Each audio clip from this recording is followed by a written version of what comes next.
एकदम अवधेश प्रेमी टहलका मचा दले बने एकदम अवधेश प्रेमी साहब भाई लोग हम ही उलटे थक जानी टहलका मचा दिए हैं। अभी बताता है भाई, अभी बताता है। अभी तूने गाड़ी में उंगली किया ना, अभी बताता है।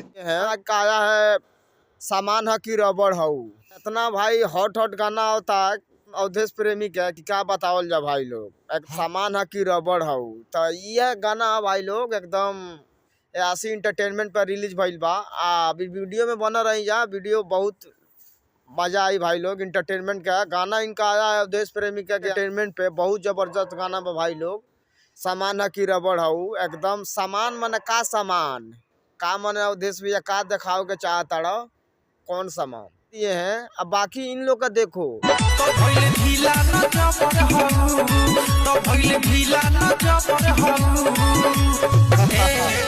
देखिए भाई लोग यही वीडियो है तब तो सब बड़ा पागल लोग भाई बा।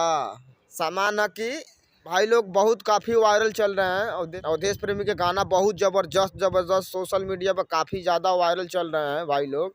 एकदम देखिए जानू सामान है कि गर्दा कबार दीजिए भोजपुरी में एकदम टहलका ही टहलका एकदम एक से गाना आ रहा है भाई लोग भोजपुरी में एकदम गर्दा कबार दीजिए।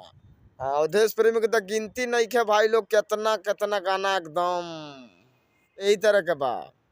काहे कि भैया का कहला सा अवधेश प्रेमी के कौन गाना ज्यादा सुने के भैया चलेला तो कैसन कैसन बाप रे बाप ऐसन ऐसन। ये इतना ही काफी है। मेरा चैनल को सब्सक्राइब कीजिए और मेरे वीडियो को आगे तक शेयर कीजिए भाई लोग। एकदम हर कलाकार का